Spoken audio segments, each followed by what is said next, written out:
Muy buenos días, público de Astrolabio Diario Digital. Nos encontramos el día de hoy en el estudio de Astrolabio con el abogado, ex secretario de Turismo Federal y columnista Enrique de la Madrid. Enrique, muchas gracias por acompañarnos. Gracias por la invitación. Muy buenas tardes. Bien. Enrique, queremos platicar contigo hoy de entrada sobre el tema de la inversión. Aquí en San Luis Potosí hemos sido testigos de un gobierno que presume la inversión que llega al Estado como uno de los grandes logros de la nueva administración y gestión del Estado mismo. Sin embargo, los potosinos aún detectan que hay temas pendientes y tal parece que justo esos temas pendientes, seguridad, desarrollo social, fortalecimiento de la democracia, podrían interponerse con ese sueño de desarrollo y la promesa de inversiones que hacen los gobiernos. ¿Cuáles son entonces esos grandes obstáculos que pueden truncar las inversiones en un Estado? Sí, cómo no. Bueno, primero quizá decirte que antes de eso, las inversiones, quizá lo más importante es platicar con el auditorio de lo importante que es estar en una economía donde crezca mucho, que crezca la economía y que también crezcan entonces los empleos que se generan. Porque no es verdad, no es posible que una economía que no crezca mucho genere los empleos que necesitamos. Y somos un país, sobre todo somos un país joven, somos un país donde todavía mucha gente, la población crece, y sobre todo los jóvenes, cuando van saliendo de las escuelas, de las universidades, pues buscan oportunidades de empleo. Es en ese contexto que la inversión importa. O sea, la inversión es un requisito para que una economía crezca. Pongo un ejemplo, y sobre todo aquí en San Luis, ¿no? Oye, bueno, si el que venga aquí en su momento es la BMW, ¿no? BMW, bueno, pues si viene la BMW va a generar inversiones, entonces alguien le vendió el terreno, pues fue un ingreso. Alguien le desarrolló quizá las naves industriales, pues tienes entonces a constructoras trabajando. Alguien después, entonces tienes gente que tienes que contratar y emplear, son empleos que generas. Y después una serie de servicios, y después, oye, pues esos trabajadores necesitan vivienda. Pues se genera un impulso a la industria de la construcción, y así. Vamos a pensar que el efecto fuera, pues no pudo llegar la BMW, bueno, pues todo eso se perdió. O sea, no hubo el que construyó, no hubo la persona que emplearon, no hubo el que hizo las instalaciones, y así la economía hay que imaginársela. Si estás en una economía donde hay un buen ambiente, llegan las inversiones, pasa esto que digo. Un elemento fundamental para que haya inversiones es que haya seguridad. La primera es la básica, ¿no? La seguridad de nuestras personas, la seguridad de nuestros bienes, el que puedes transitar por las calles en libertad, que te vas a subir una carretera y no te van a asaltar, el que no vas a subirte una carretera y vas a llevar equipo y vas a llevar activos y te los van a robar. Entonces, y eso, lamentablemente en México, eso está pasando. Pero la otra que es muy importante y que creo que en México lamentablemente no estamos haciendo las cosas suficientemente bien, es que la otra es que la que importa es la seguridad jurídica, un poder judicial independiente, un poder en donde tú muchas veces como empresa, y es normal, una empresa muchas veces tiene conflictos con el gobierno, tiene diferencias con respecto a las reglas ambientales o tiene diferencias con respecto a las reglas laborales, y tú quieres como empresa saber que vas a acudir a un poder judicial independiente que te permita muchas veces incluso pelear contra el gobierno. Si eso la empresa lo pierde, si la empresa pierde instancias que le permitan, en su caso, pelear contra el gobierno, entonces vuelve un negocio más riesgoso, y decía yo fuera del aire que cuando un negocio es riesgoso, entonces tú tienes que decir, no, pues para este nivel de riesgo yo tendría que estar ganando mucho más para compensar el riesgo. Y ahí es donde ya muchos negocios dicen, no se justifica lo que voy a ganar para el riesgo que voy a incurrir. Entonces, en resumen, tú sí necesitas seguridad jurídica, un Estado de Derecho, un poder judicial independiente para que lleguen las inversiones que necesitas para una economía que crezca y que genere empleo. Esa es un poco la secuencia. De acuerdo, bajo ese entendido, ¿tienes en mente o puedes pensar en ejemplos concretos de los últimos 2 años de inversiones que quizá México haya perdido justo por no tener estas condiciones? A ver, son muchas, y además hay inversiones en México que incluso ahuyentaron. Tienes, por ejemplo, una inversión en México que existía, es de cervecera, Constellation, que existía en Mexicali, Probablemente no lo sé cuál fue la razón por la que se les descompuso el ambiente, digamos, de la población, pero una inversión que ya se había hecho de cerca de $1,000 millones, el gobierno del López Obrador dice, no se va a poder hacer, además no hay agua, váyanse de aquí, y creo que finalmente acabaron llevarse la inversión a Veracruz. Bueno, pero para Mexicali fue un problema, o sea, perdieron lo que acabo de decir, perdieron esas oportunidades. Ha habido, por ejemplo, en México, las leyes permitían que el sector privado se metiera a inversiones para generar energía eléctrica a partir del sol y del viento, que son las energías renovables, que son mucho más baratas y que son mucho más limpias.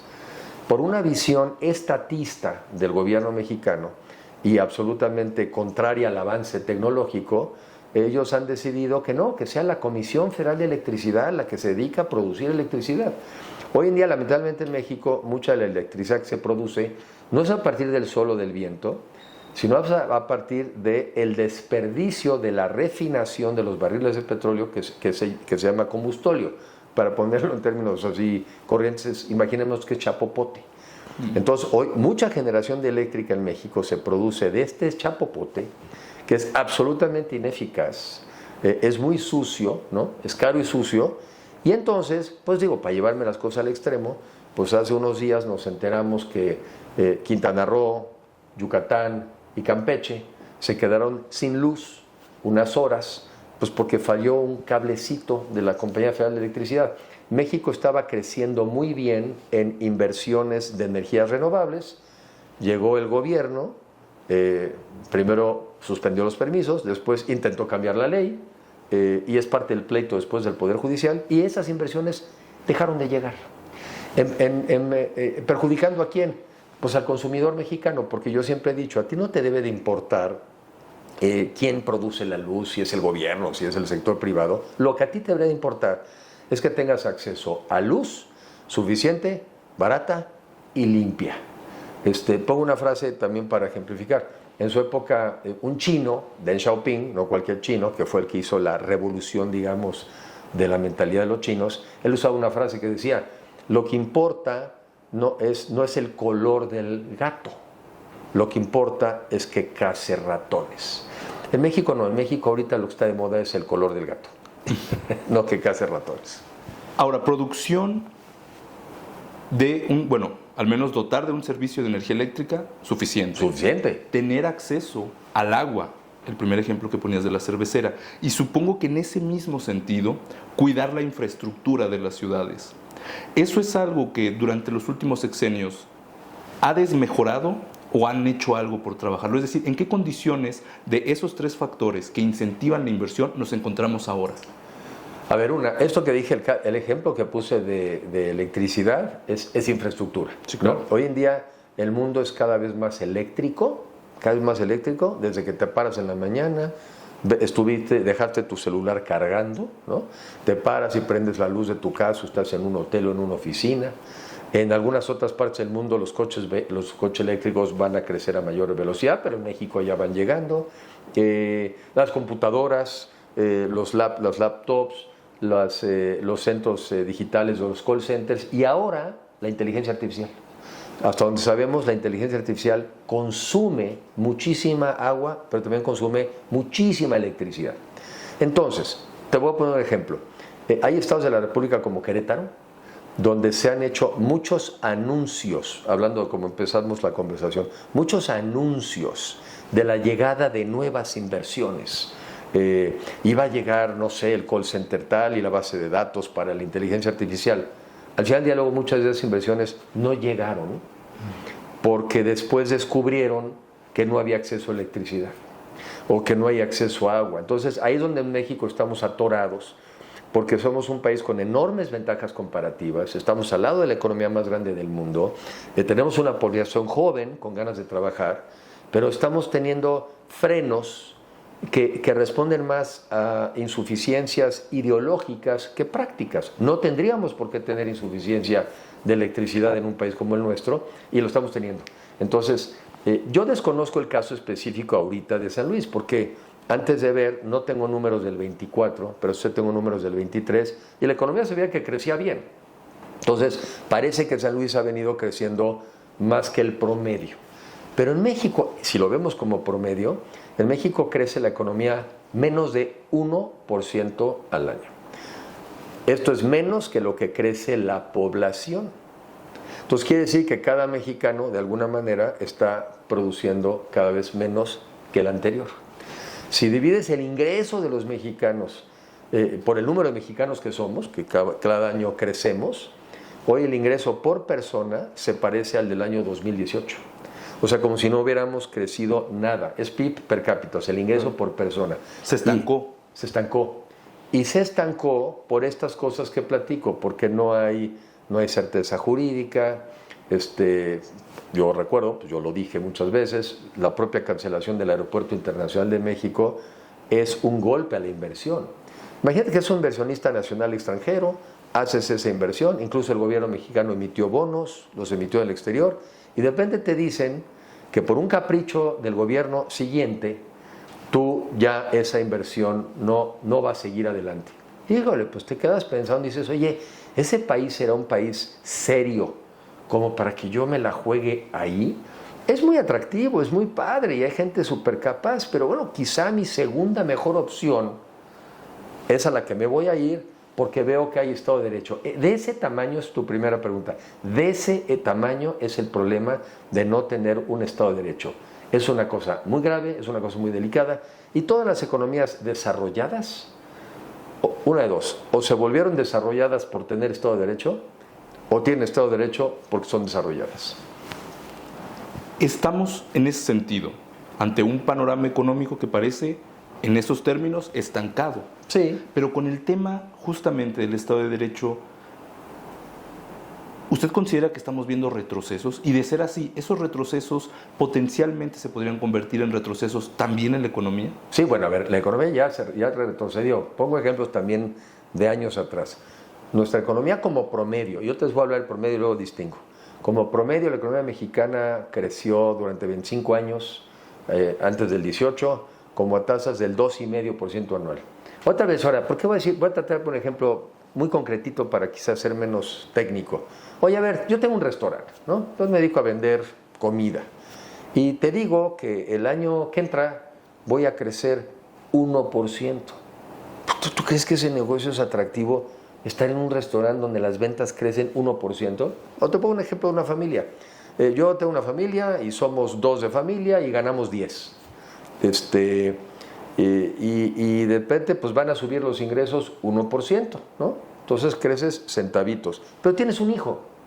Si tú ya divides ese ingreso entre los 2 que había y el hijo, ese ingreso por persona ya se hizo chiquito. O sea, tú tienes que crecer en una economía cuando menos al ritmo al que crece la población, cuando menos. Cuando creces debajo, entonces me regreso al restaurante. Oye, fíjate que el año que entra vamos a vender 2% más. Oye, ¿y los jitomates te subieron 2% más? ¿Y la renta te subió 2% más? ¿Y los salarios? ¿Tú te conformas con un aumento de $2 más? Entonces sí, una economía que no crece es una economía en donde todos nos empobrecemos y nos estancamos. Y a mí la parte que me molesta es que siempre lo hago con respecto, siempre reflexiono con respecto a lo que podríamos ser.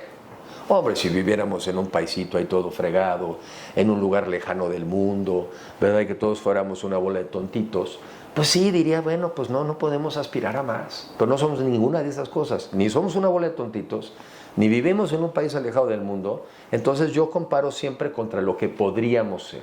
Y contra lo que podríamos hacer, nos estamos, estamos retrocediendo. Y dije promedio, pero si en México la economía ha crecido, bueno, entonces el ejemplo, crecíamos al 2,5%.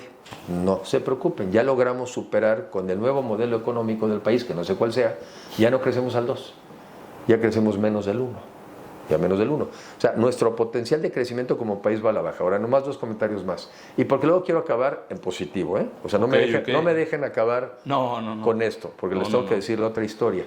Pero esto que nos pasa, vamos a pensar que si San Luis creció hace algunos años, creció 8%, pero el promedio del país es 1%, pues ¿quién decreció? Esa es la otra cosa que nos pasa en México.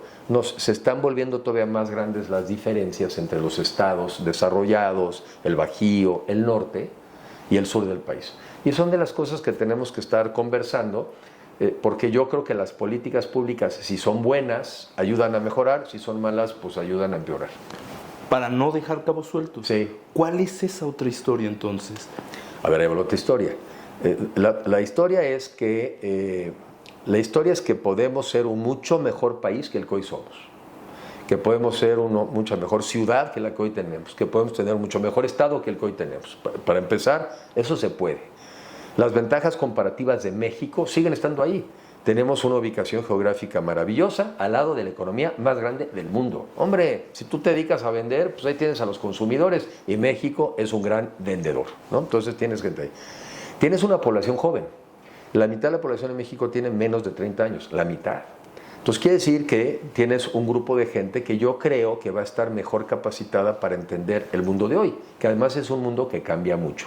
Tienes recursos naturales, tienes petróleo, tienes gas, tienes agricultura, tienes forestal, tienes cultura, ¿no? O sea, yo que fui secretario de Turismo, es un gran atractivo.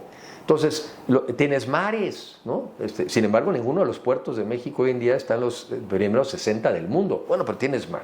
Entonces, México tiene ventajas comparativas. 2, vivimos en la economía del conocimiento, que es la economía del Internet, la economía digital, y yo vuelvo a referirme, que es la economía en donde los jóvenes hoy tienen más posibilidades de adaptarse, ¿sí? Hoy la verdad es que vamos a poder eliminar enfermedades, vamos a poder reducir, como quizá nunca antes, acelerar la reducción de la pobreza. Vamos probablemente en el tiempo incluso a trabajar menos, porque vamos a poder ser más productivos. Entonces vamos a tener que ver, bueno, ¿y qué vamos a hacer con nuestro tiempo libre? Pero vas a tener tiempo libre. O sea, ¿quién nos dijo que la forma de vivir era que tenías que trabajar 12 horas del día para poder vivir? Bueno, ¿qué tal que lo pudieras hacer con 5, con 6? Entonces, ese mundo es posible, ¿sí? Y entonces, ese mundo es el que yo digo, visualicémoslo, imaginémoslo y pongámonos de acuerdo a dónde queremos ir. Yo he estado ahorita ensayando, digamos, una narrativa y voy con estudiantes y les digo, a ver, defínanme con adjetivos cómo sería su ciudad ideal. Y por lo menos todos me contestan, segura. Oye, ¿qué otra? Limpia. Fíjate, está saliendo el tema limpia. Sustentable. Y luego les pregunto, ¿con qué valores? Porque tú puedes llegar a muchas cosas con diferentes valores. O sea, hay gente que le gusta tener dinero y decidieron trabajar muchos, y otros que decidieron volverse narcos. El fin es el mismo, pero los medios sí cambian, ¿no?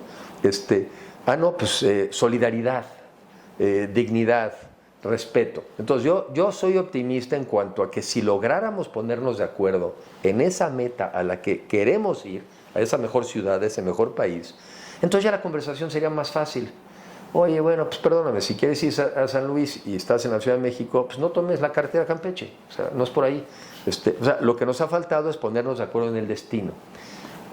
Poniéndonos de acuerdo en el destino, estamos en la región económica más rica del mundo, a la economía más poderosa, como parte de Norteamérica. Y el conflicto mismo China-Estados Unidos nos favorece, porque por lo menos en el corto plazo los americanos van a querer sustituir a los chinos en ciertas cosas de producción. ¿Y quién crees que las podría producir? Si nos ponemos las pilas nosotros. Entonces, esa historia es posible, pero para eso tenemos que cambiar mucho de lo que estamos haciendo hoy. Finalmente, y muy rápido, la visión ideológica que mencionabas que afecta estas tendencias, que domina y gobierna actualmente México, ¿es capaz de ponerse de acuerdo para eso? No sé, pero la pregunta es ¿y qué hacemos el resto? O sea, ¿y qué hacemos los mexicanos que pensamos, por ejemplo, que la prosperidad es correcta? Que no es cierto el cuentito de que hay que vivir de 2 zapatitos, ¿no? Que no es correcto que los mexicanos vivamos con miedo y con temor. Que ahorita que yo he visitado Celaya, ya no hay bares ni en discotecas en Celaya, mientras un joven en Madrid, en España, puede estar a las 5 de la mañana sin que le pase nada. ¿Por qué nosotros tenemos que asumir que a nosotros nos tocó vivir diferente, como si fuéramos menos, ¿sí? Entonces, no, yo creo que muchas de las cosas que hoy en día, como piensa el gobierno, ¿por qué pensamos que papá gobierno es el que nos va a decir en qué negocio vas a participar, cuál es la rentabilidad que es justa, ¿no? ¿Por qué? Entonces, no, yo creo que muchas de las cosas que están ocurriendo hoy no están bien, y yo lo que quiero un poco es generar conciencia de que se puede estar mejor. O sea, ¿por qué no? Si está en nuestras posibilidades estar mejor, ¿por qué no lo vamos a hacer? Y entonces, pues tomar conciencia. Ahora, ¿todo está mal? No, tampoco. Porque nadie tiene ni toda la razón ni toda la culpa.